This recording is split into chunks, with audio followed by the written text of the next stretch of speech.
7 pulinhos, não, eu só quero a sua atenção em nome de Jesus.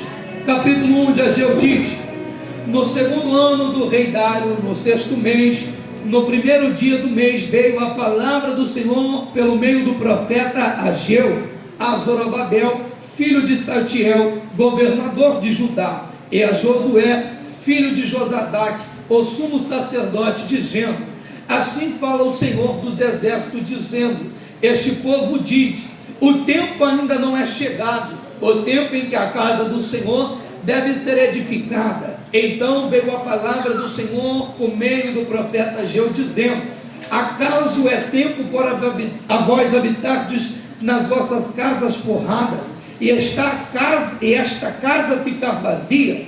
E agora, portanto, assim diz o Senhor dos exércitos: considerai os vossos caminhos, tendes semeado muito e recolhido pouco. Vós comeis, mas não tendes o suficiente, bebeis, mas não estáis cheios de bebida, vestigos, mas ninguém se aquece, e o que recebe salário, recebe-o para colocá-lo em um saco furado. Assim diz o Senhor dos exércitos: considerai os vossos caminhos, subi ao monte e trazei madeira, e edificai a casa, e me agradarei nisso, e serei glorificado, diz o Senhor. Vós espereis muito, e eis que veio a ser pouco. E quando trouxeste para casa, eu dissipei com sopro. Por quê? Diz o Senhor dos exércitos: por causa da minha casa que está deserta, e a cada homem corre a sua própria casa. Eu vou ler a base da interpretação, versículo de número 8, 7, 8, e já vou para o tema.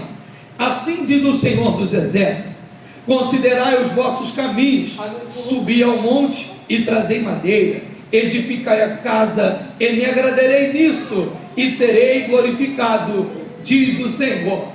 Tema da campanha, versículo de número 9 de Ageu, capítulo 2. A glória desta última casa será maior do que a da primeira, diz o Senhor dos exércitos, e neste lugar darei a paz, diz o Senhor dos exércitos. E vós aplaudi ao Senhor pela sua palavra em nome de Jesus.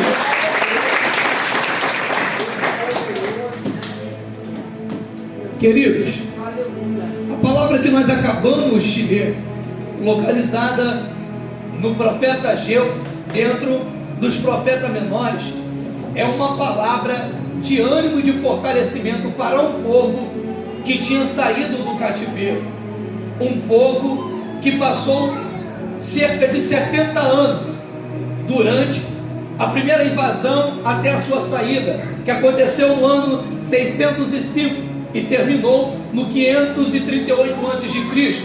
70 anos de cativeiro, profetizado por diversos profetas, dentro deles um dos maiores, que está relatado na Bíblia como o profeta Jeremias, não pela sua aparência ou pela sua estrutura, mas pelo conteúdo da sua literatura. Ele é considerado um dos profetas maiores, mas a sua mensagem é muito maior do que aquilo que está escrito, porque a Bíblia ela é escrita em 3 linguagens: literária, simbólica e figurativa.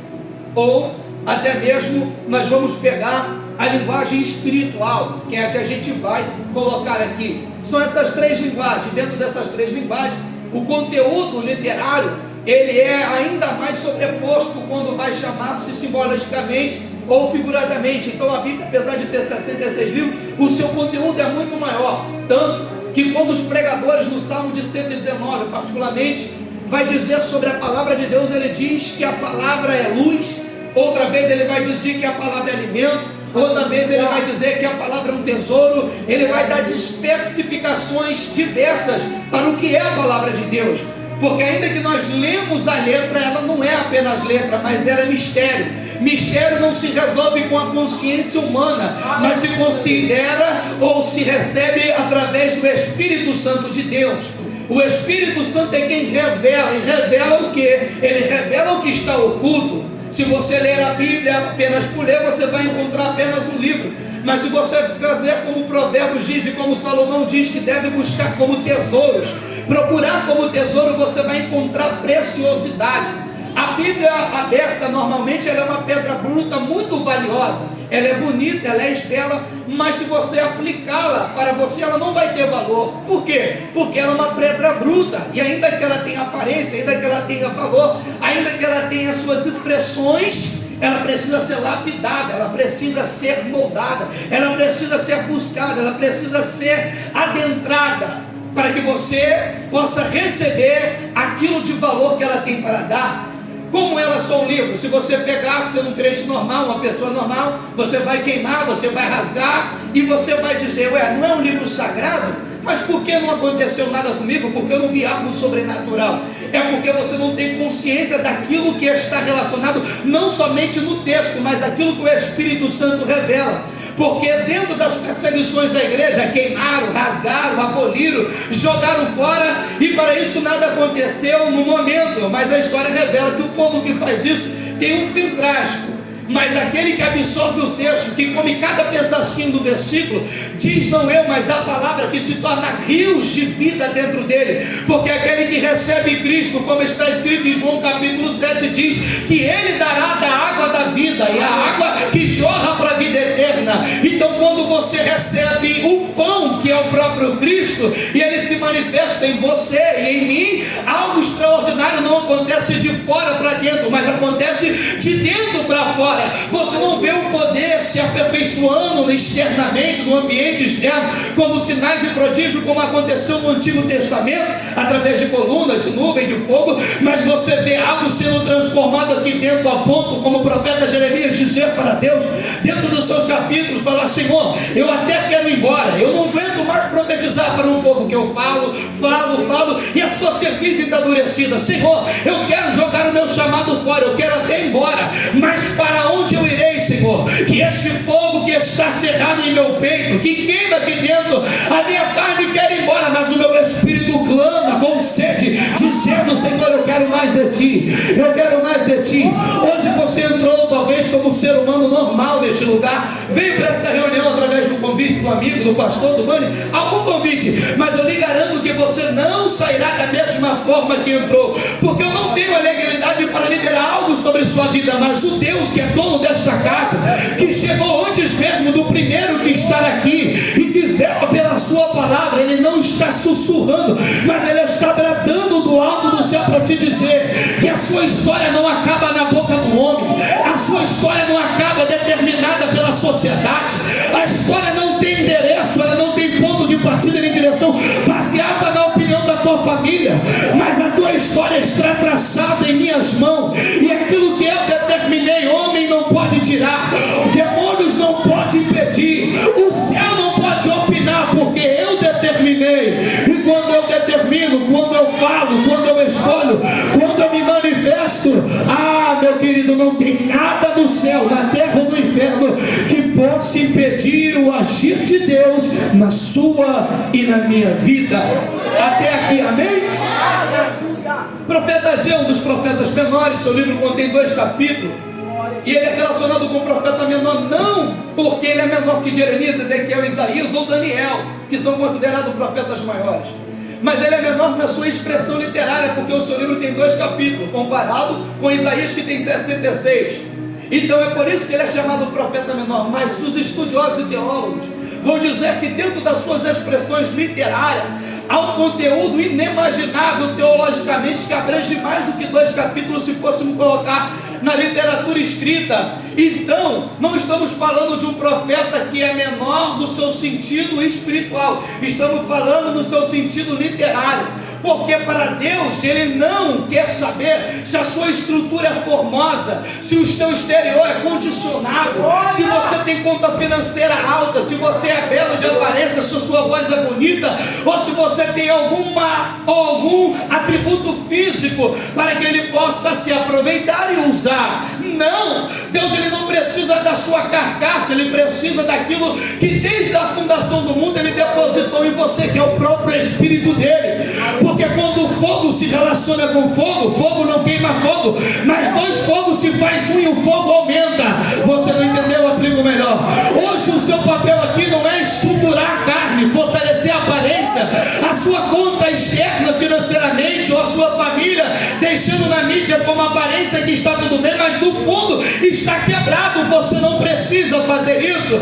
Deus, ele não quer que você viva de aparência, mas viva realmente de quem você é. Na aparência você está quebrado, na aparência você está rachado, na aparência você não tem jeito, na aparência já determinaram o teu futuro, na aparência já determinaram a tua história, mas dentro de você existe uma essência que não é da terra, existe uma essência que é do céu, que quando Deus ele quer se manifestar, ele não manifesta na carne, mas ele manifesta no Espírito, porque o Espírito que está dentro é que gera vida em você. Você não entendeu? Eu vou aplicar de uma forma melhor. Adão foi formado do pó, mas ele só se tornou alma vivente quando Deus assopra o Espírito e o fôlego nele. Atos capítulo de número 2, para a igreja avançar e prosperar, eles tinham tudo que precisava até um ponto, mas ainda lhe faltava algo. Deus deu forma, Deus deu aparência, Deus deu a estrutura, Deus deu o fundamento, mas lhe faltava o Espírito para que a eles pudessem ter vida e prosperidade. Então Deus desce em Atos capítulo 2, assopra dentro do cenáculo, e mais de 120 pessoas foram cheios do Espírito Santo de Deus. Para quê? Para que eles pudessem ter uma nova vida com Cristo, para que eles pudessem pisar em serpentes e escorpiões, para que eles pudessem pelejar e o inimigo não prosperar contra eles, mas eles saem vitoriosos. Eles entravam por uma porta e os demônios saíam por 7. Eles entravam por uma porta e a prosperidade habitava em todas as áreas, tanto espiritual como física, porque quando Cristo chega, a vida também chega em nome de Jesus. Só que o período que estamos falando é um período de libertação e pós-libertação, pós-exílico. O povo saiu do cativeiro, 70 anos sofrendo, 70 anos padecendo, 70 anos sendo esmagado, porque o povo entrou dentro do cativeiro como idólatra, entrou dentro do cativeiro como prostitutos, entraram dentro do cativeiro como rachados, quebrados, entraram dentro do cativeiro contaminados. E o cativeiro nunca foi para matar o povo, isso foi consequência dos atos que eles plantaram, porque ainda que Deus tenha projeto de salvação para a tua vida, a tua família, a tua casa, o teu ministério, Deus ele não é homem para que minta e nem filho do homem para que arrependa, porque se até Deus anda em cima do que fala, quem é você para me rogar, ou até mesmo destituir aquilo que Deus já liberou sobre sua vida.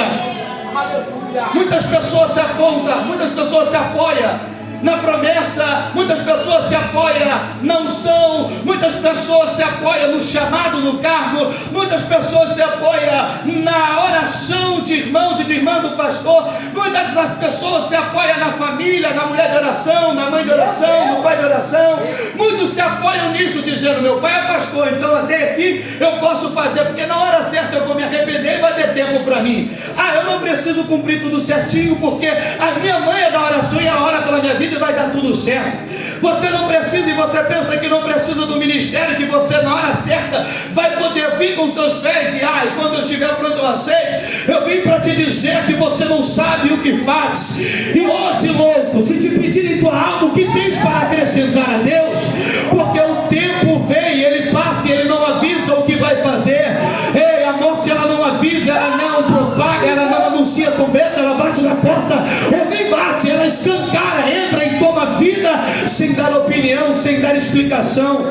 Então o que eu quero dizer para você nessa noite é: enquanto você tem fôlego, enquanto você tem vida, enquanto você tem suas duas perninhas, seus dois pés, enquanto você tem a sua vida, enquanto você está livre para se locomover, venha à casa de Deus, venha buscar o pão que te alimenta, venha buscar o pão que te sustenta, porque o anúncio da volta do Senhor já está anunciado por todos os cantos, e falta pouco para adentrar ainda aos faltas das confins da terra, mas está breve e perto, quem sabe até chegou, e logo virá o desejado de todas as nações, e colocará todos os reinos sobre os seus pés, e colocará sobre todo o juízo sobre sua frente. Todo aquele que for fiel e que foi fiel a ele, ele vai dizer: entre no reino de meu Pai. Mas aqueles que ele não conhecer, aqueles que não obedeceram a sua voz, tem um lago de fogo, o inferno em chamas que arde mais do que a imaginação coração pode conjecturar, e esse aguarda aqueles que foram desobedientes. E Deus é amor, Mateus? Claro que é. Deus ama, Deus cuida, Deus transforma. Deus tanto ama que Ele peleja com a própria pessoa para dar-lhe oportunidade, ainda que a pessoa não queira enxergar aquilo que já está claro. Deus tem prazer em mostrar para ela tudo que ela precisa, mas Deus não a força a tomar a decisão que cabe cada um de nós tomar. Deus mostra a terra, Deus mostra o projeto, Deus mostra a promessa, mas quem vai tomar as atitudes para adentrar somos nós. Não é porque somos filhos, não é porque somos parentes, não é porque pertencemos a este grupo que vamos ser salvos, porque se fosse assim a promessa se cumpriria na vida de Moisés, que era o líder que estava levando Israel. Mas vai dizer a palavra aí no capítulo de Êxodo em diante, que quando Deus manda ele tocar na rocha e falar a rocha, melhor dizendo, ele feriu a rocha e por isso ele não entra. Aí você está pensando que você, um dia um pé na igreja, um dia um pé no mundo. Você, que o pastor fala, a igreja ora, vem fazer culto de libertação, visita a tua casa e chega quando a oportunidade se vai, os seus irmãos se vão, você volta a praticar tudo aquilo que foi falado e aconselhado para você não fazer. Você acha que vai ter escape e livramento para você que está todo dia ouvindo, que está todo dia sendo aconselhado, que está todo dia sendo orado pelos irmãos, tem irmão cansado de citar o teu nome. Você acha que vai ter oportunidade para você? Eu não digo, a Bíblia que diz que o cativeiro chegou, e como a missionária que me antecedeu também deu sua explicação através do Espírito, ela diz que inocentes pagaram o preço daqueles que pecaram diante de Deus. Crianças foram mortas, famílias foram mortas, milhares de pessoas foram dizimadas pela desobediência de um povo. Aí agora eu vou liberar com todo respeito, não é este contexto que eu fiz, mas o Espírito que fala. Você vai ainda continuar no erro, você ainda vai continuar a ver a sua família indo para o brejo, o teu casamento ser destruído, teu ministério ser rachado, você ainda vai continuar desobedecendo aquilo que Deus entregou para você, você ainda vai ficar brincando, um dia tá, um dia não tá, você ainda vai se tornar desobediente, sendo que tudo ao seu redor por causa de você está naufragando. Eu não sei se você tem estômago para ver ainda isso, teu filho pagando preço por causa de você, teu esposo pagando preço por causa de você, teu ministério pagando preço por causa de você, e você aí curtindo a vida, pensando que a vida é um morango, pensando que tudo é mel de chupeta. Eis que o dia vem, eis que a hora chega. Eu não sei a hora, ninguém aqui sabe, mas ele disse que virá como ladrão, e o ladrão não avisa, o ladrão ele não premedita, o ladrão ele não ameaça, o ladrão chega, toma a casa e acabou. Então chega o dia e a hora, e você não sabe nem eu sei, que ele virá prestar conta. O vigia, o sentinelante, fique na posição. Você que tem orado, você que tem buscado e tem dito para Deus, Deus, não estou vendo, Senhor, eu não estou enxergando, Senhor, até quando? Deus ele está dizendo, segura a bandoleira, porta essa arma que eu te dei, fica na posição, porque eu estou chegando, e como eu chego, tudo vai ser mudado. Essa zombaria que estão fazendo com o meu povo vai acabar, esse disse-me-disse, essa fofoca toda vai acabar, essa mentira, esse engano e manipulação da mídia vai acabar, esse escárnio, essa ponta da lança, a espada que desce dos países aí islâmicos com o povo de Israel vai acabar, porque Salmo 18 diz que quando ele desce tem fogo e saraiva, brasas de fogo sobre o seu redor e nos seus pés, e existe uma escuridão. Não desobedeça, não seja de dura cerviz, não brinque, porque ele vem. Cativeiro chega, 70 anos o povo sai do cativeiro pela graça do Deus vivo. O cativeiro não saiu porque alguém se lembrou de Israel, não. O cativeiro não saiu porque alguém chegou lá no reino da Babilônia, meteu a espada como Ciro fez, dominou o império por causa de pena e de amor, porque Israel estava caído, que não foi. Você que está no mundo, ninguém vai vir ao teu encontro. Eu estava aqui e o Senhor falava comigo durante até a minha vida, que ele falou, Mateus, você vai pregar para 3 tipos de pessoa: aqueles que estão fora e estão pensando em entrar, os que estão dentro, mas ainda não se envolveram, e aqueles que já passaram por tudo isso e agora estão pensando em voltar atrás. E aqui eu aplico: o povo foi liberto, ninguém se lembrou dele a não ser o Deus que no seu relógio batia 70 anos, porque ele usa a boca dos profetas. Deus ainda fala no meio do teu povo. Você acredita ou não acredita, aí é problema seu, mas a Bíblia diz que Deus não faz algo sem antes comunicar os seus profetas, porque Deus, ele não é alguém ditador que vai fazer sem avisar. Pelo contrário, a Bíblia revela que Deus dá vida, a Bíblia revela que Deus dá oportunidade, a Bíblia revela que Deus dá chance, a Bíblia revela que Deus dá tempo. Só que o coração do homem é enganoso, e ele é mau e se inclina para as coisas da carne. Os homens e mulheres deste tempo se fizeram cegos e não querem enxergar a verdade, fizeram-se surdos para não ouvir a palavra e ter vida. Porque a sociedade, desde o dia que o mundo é mundo e o homem é homem, nunca quiseram ter compromisso com Deus, nunca quiseram se relacionar com Deus, a ponto que Deus teve que descer na terra para se relacionar com quem não queria se relacionar com Ele. Deus teve que deixar a sua glória, o seu trono, o seu ouro, teve que deixar a sua riqueza, o seu poder e majestade, e descer na terra, porque Ele amou eu, Ele amou você, Ele amou as eras passadas e amará as eras futuras e as eras presentes. Foi o amor dele que o fez descer. E ele não te amou quando você estava sentadinho aqui, bonitinho, que veio para o culto arrumadinho pela graça que Deus deu. Não, Deus, ele não te amou quando está tudo bem na tua casa, na tua família, no casamento, no ministério. Não, Deus te amou quando você estava naquela balada, estava arrastando a cara do chão, se humilhando na boca do diabo, fazendo coisas que desagradam o coração dele. Deus te amou quando você estava no prostíbulo, se prostituindo, se vendendo, quando você estava na boca do tráfico, traficando, portando arma, usando droga. Deus chamou quando você estava dentro do bar e só te tiravam de lá quando o bar fechasse por obrigação, porque se fosse pelos seus pés você nem viria. Deus chamou quando você estava lá e ele entrou dentro do bar, ele entrou dentro do prostíbulo. Quem, Mateus? O próprio Cristo. Você acha que foi pastor? Você acha que foi pregador?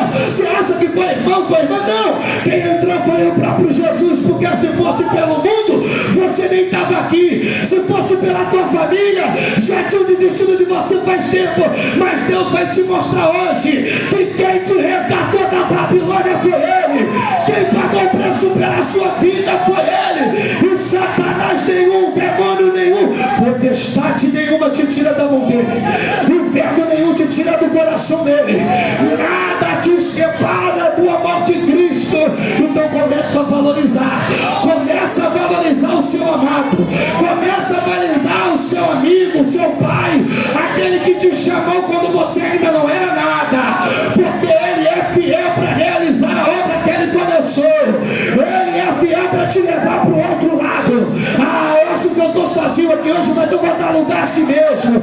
Deus me trouxe aqui para te lembrar que você tem dono, Deus veio aqui para te lembrar que você pertence ao Pai, Deus veio me te lembrar que nesta noite que você é filha e não escravo, e Deus veio para gritar no teu ouvido hoje: se converta do teu caminho, peça perdão, se arrependa, seja macho, seja mulher, e segue com a tua cruz, porque do outro lado eu já vejo o pastor pelos olhos da fé, está chegando, está perto o dia que as primeiras coisas se passarão, o dia que a guerra e a morte será um zumbido dentro da eternidade. Chegará o dia que a morte não terá o aguilhão, e se ela já tem, porque travada foi a morte pela vitória de Cristo, e o aguilhão foi quebrado. Eu não sei que ferramenta ela usa, mas um dia ela não terá oportunidade mais. A doença não vai te assolar, o aluguel que não para de bater na tua porta e te oprime financeiramente, esse já foi pago. Você tem mansão para morar na eternidade. O alimento que você tem que sair dia após dia para procurar, você rala, passa de ônibus em ônibus, passa o inferno, e só Deus sabe, numa figura de linguagem, Deus sabe o que você passa para buscar o pão. Isso também vai apagar, porque lá, se nós não andarmos pelos pés espiritual, lá tem anjos, e com asa nós voamos como Deus voou nas asas de um querubim. Eu acho que você não tem saudade do céu, e eu estou tranquilo porque eu sei o porquê, mas a gente vai entrar nisso. Aplauda o Senhor enquanto eu bebo água em nome de Jesus.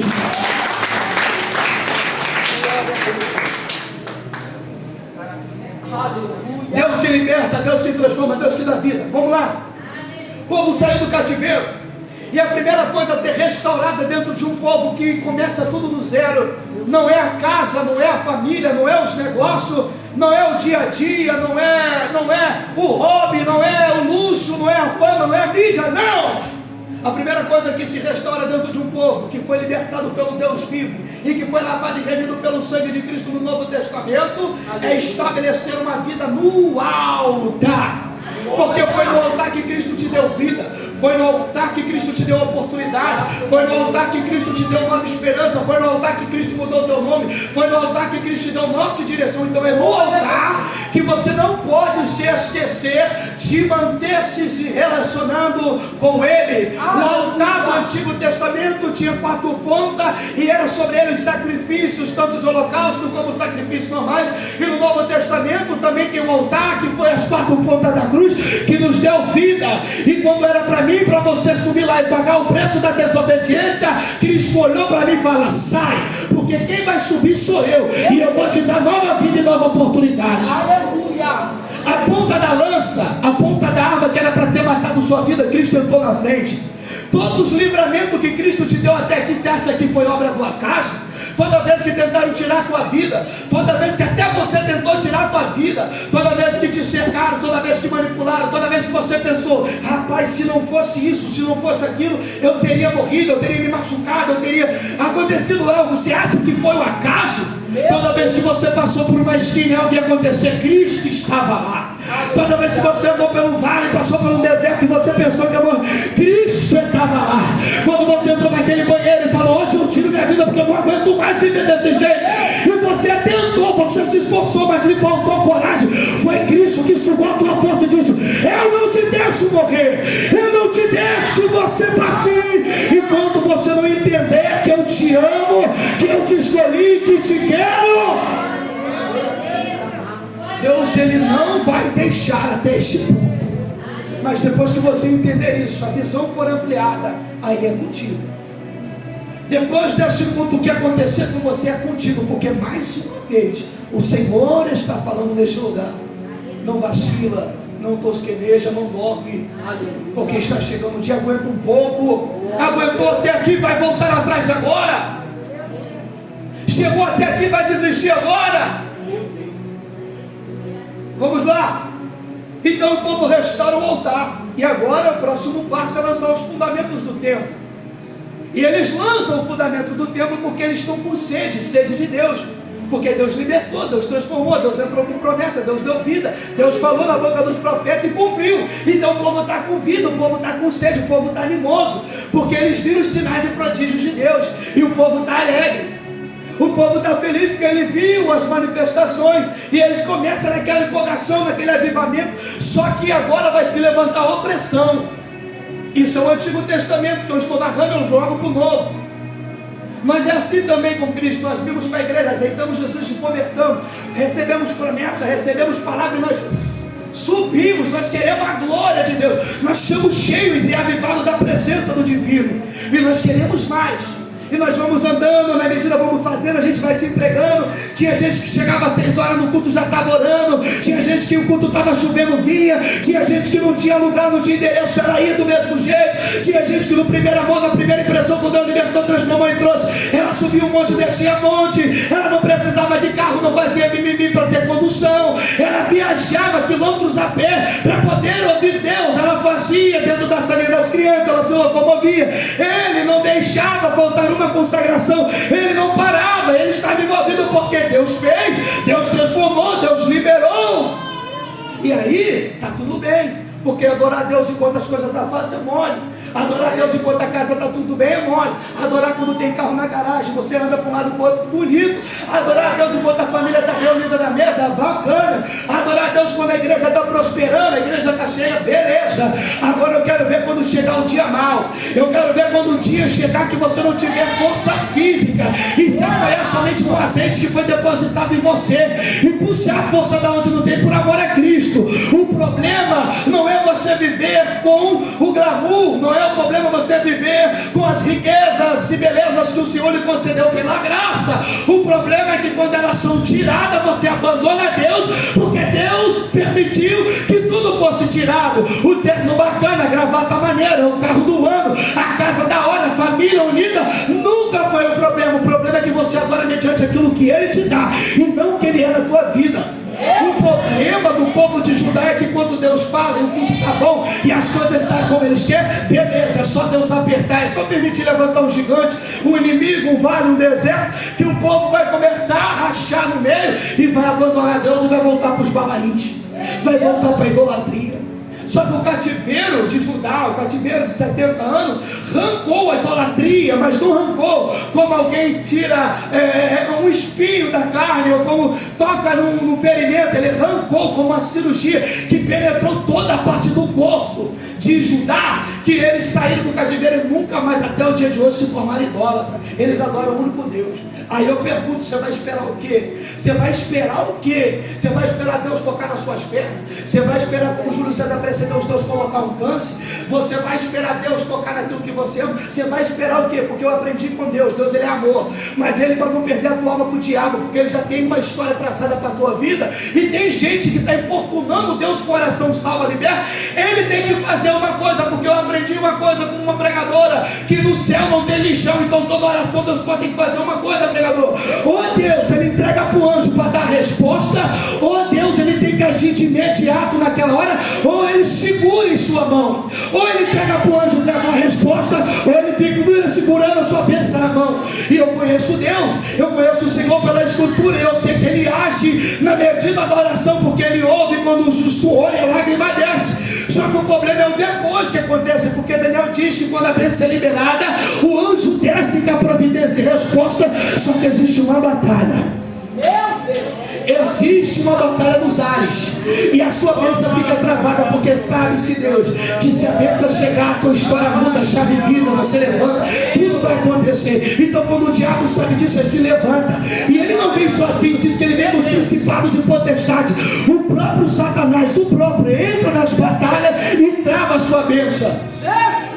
Porque a resposta de Daniel chegou no primeiro dia, só foi chegar-se a ele no 21º. E o anjo da notícia, eu cheguei, era para mim ter chegado no primeiro dia, mas os principados e potestades, o príncipe da Pérsia, que teologicamente é o próprio diabo, me travou dos ares para não chegar com a resposta.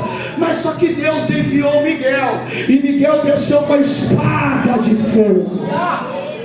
Olha Jesus.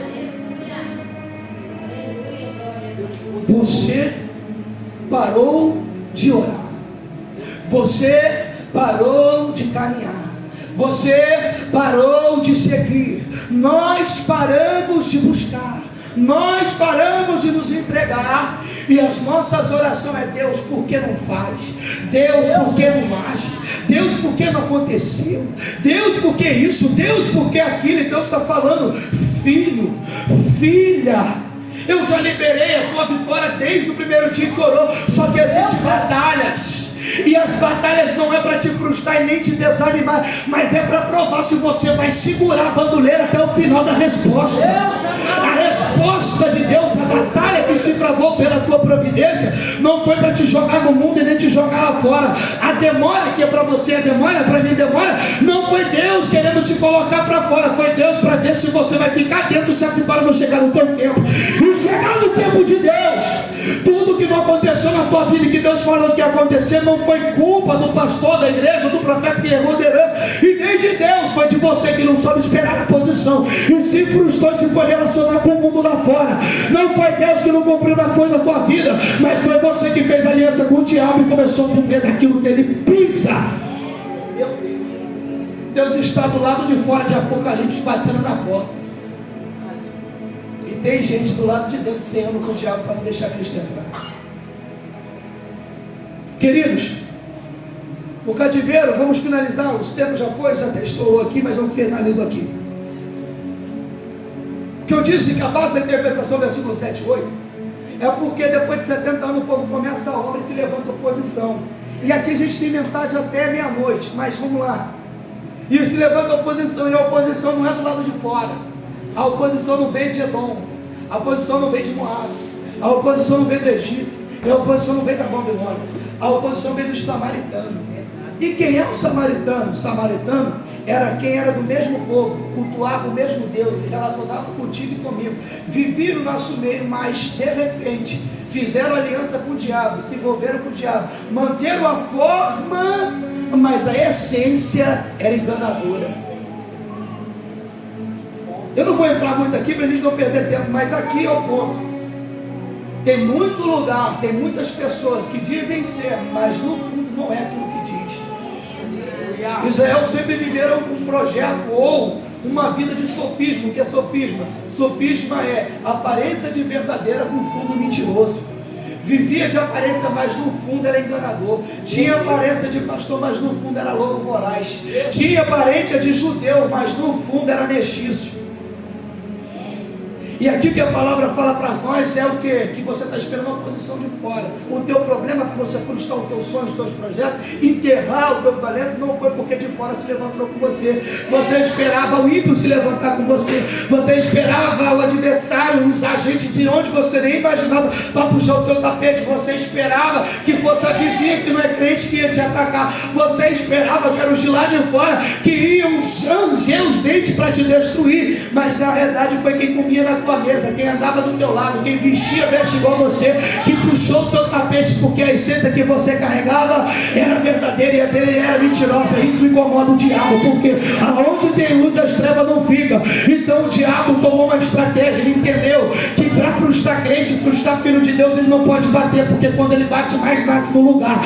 Quando ele tentou perseguir a igreja nos anos de 100 em diante, ou até mesmo antes, 70, por ali, ele batia, matava, martirizava. Onde ele matava um, nascia 10. A igreja que ele fechava de hoje, nascia 100 no outro redor. Então o diabo entendeu que o jeito para parar o crente não é bater do lado de fora, mas é se infiltrar como enganador do lado de dentro e começar a minar. Judas tentou tirar o ministério de Cristo, Judas tentou afligir a vida de Cristo, Judas traiu a Cristo, não foi de fora, foi de dentro. E você está achando que é Pedro que vai te derrubar, tu está achando que é o explosivo, que é aquele que te confronta, que é aquele que aponta o dedo na tua cara e manda você se consertar. Não, é quem te beija, é quem te abraça, é quem te vê, é quem te conhece, que vai tentar contra a tua vida. Então abre o teu olho e seja crente, porque o dia mal chega e ele não avisa. Eu vou falar, você largou Cristo porque te feriram, nunca foi crente, porque Jesus falou que nesse mundo teria aflição. Você abandonou a igreja porque você estava precisando de motivo para pular para o lado de fora, porque na verdade você cultuava aqui dentro, mas o seu coração estava na Babilônia lá fora. Na verdade você andava com o povo de Deus, mas o coração estava no Egito, queria viver nas festas, queria viver na escravidão de pepino e cebola, e rejeitou o pão que estava aqui dentro, porque fulano falou mal de você, porque ciclano atacou a tua vida, porque se juntaram e tentaram matar teu ministério. Vira crente, pelo amor de Deus. A régua está fina, o serão está fininho, o tempo está findando, não é tempo de ficar de mimimi, coisinha cá, não. Seja crente, seja valente, seja corajoso, e põe essa espada que Deus te deu, essa armadura, esse cajado, coloca a casa em ordem, porque o que está em jogo não é tua vida não, querido. Eu preparei um texto, tinha 7 coisas para me falar, mas esse é o cartão de visita. Espero que os irmãos me tragam na próxima vez e me dê tempo para a gente voar aqui dentro. Mas como isso não é oportuno hoje, eu finalizo aqui, prometo. O problema não é você cair, tropeçar, não é você falhar e fraquejar. O problema é você usar de desculpa para voltar para o mundo. O problema é você se manter frustrado e chorando. Mas aquele que cai, se levanta e se arrepende e volta para o caminho, Deus dá nova oportunidade. Porque eu entendo Deus não é o carrasco que vai levantar pedra e te condenar. Ele é o cara que estende a mão e te levanta e fala, não pegue mais. Se vai ser 1, 2, 3, depois 7, 8, 10, eu não sei. Só que Ele está te levantando a mão. E até quando você vai rejeitar este amor, até quando você vai rejeitar este carinho, o homem te condena, a sociedade te condena, as aparências te condenam, a mídia te condena, mas Cristo é o único que está batendo no peito e dizendo: vem querido, vem querida, porque aqui em casa, aqui na minha casa, você vai receber veste limpa, você vai receber anel de autoridade, você vai receber um banquete para te relacionar com a casa, ainda que esteja gente que não goste de você e que não vá com a tua cara dentro da casa porque ainda não virou crente. E não se incomode, quem pagou o preço por você e por mim está com as mãos marcadas. Eu não tenho, o irmão que está do teu lado não tem, então só ele pode julgar a tua causa. Então por favor, se levante, cinge esses lombos, toma de novo a tua cruz e segue, segue, segue, segue, porque está chegando o dia, está chegando a hora, está chegando o tempo que o desejado das nações, Ele virá, e aí se cumprirá o que Ageu disse: a glória desta última casa será maior do que a primeira, porque na primeira tinha aparência, na aparência tinha música, tinha beleza, tinha mídia, tinha prosperidade, na aparência estava tudo bem, mas na essência estava destruída, o poder de Deus não se manifestava, a glória do Senhor foi embora. Mas Deus, Ele está dizendo: a primeira tem aparência, mas na segunda eu vou estrondar aquilo que você imagina que é de belo, e vou te mostrar o que João viu e tentou descrever, mas ainda não consegue, porque aquilo que os olhos não viu e nem o coração chegou é aquilo que Deus preparou para nós. E querida, se coloca de pé com fé. Aleluia! Glória a Deus! Meu Deus! Aleluia! A glória da última casa será maior que a primeira, diz o Senhor dos Exércitos. Não foi o homem quem disse, foi Deus. O profeta, ele é o arauto, o profeta é o canal, mas o que corre dentro do profeta e do arauto é divino. Então quem disse para você, ainda que foi na boca do profeta, foi Deus. E se ele falou, ele vela pela palavra dele. A tua história não vai acabar aqui, o teu ministério não vai naufragar, a tua família não vai ser destruída, a tua história não vai ser motivo de zombaria. Aqueles que propagaram a tua derrota vão ser os mesmos que vão ver o óleo descer sobre a tua cabeça. Aqueles que pensaram que você estava destruído vão ser o mesmo que Deus vai usar para dizer: esse é o homem de Deus, essa é a mulher de Deus. Aqueles que olharam para você, cuspir e dizer: está morto, é amaldiçoado, vão ser os mesmos que vão ter que olhar Jesus tocando nos olhos e dizer: enxergue novamente, ande novamente, levanta novamente, entra novamente. Eu vim para te dizer hoje, eu vim para ser profeta na tua vida e te liberar uma palavra de Deus hoje, te dizendo: ei querido, ei querida, Deus te escolheu, está escolhido, Deus te chamou, está chamado, não tem para onde você correr. Você não percebeu que a cruz não tem como olhar para um lado, para o outro e nem para trás? Então o que te resta é seguir em frente, o que te resta é continuar, o que te resta é prosseguir, porque Deus é fiel na tua vida.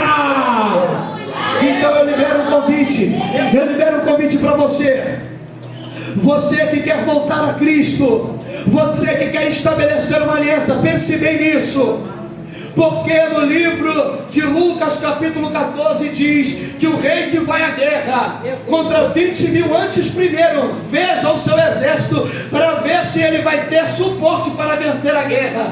Cristo, através desta palavra, está dizendo: veja se você realmente quer servir mesmo, veja se realmente você quer ser salvo mesmo, veja se realmente você quer isso mesmo, porque quando você começar, quando você entrar, não tem mais volta.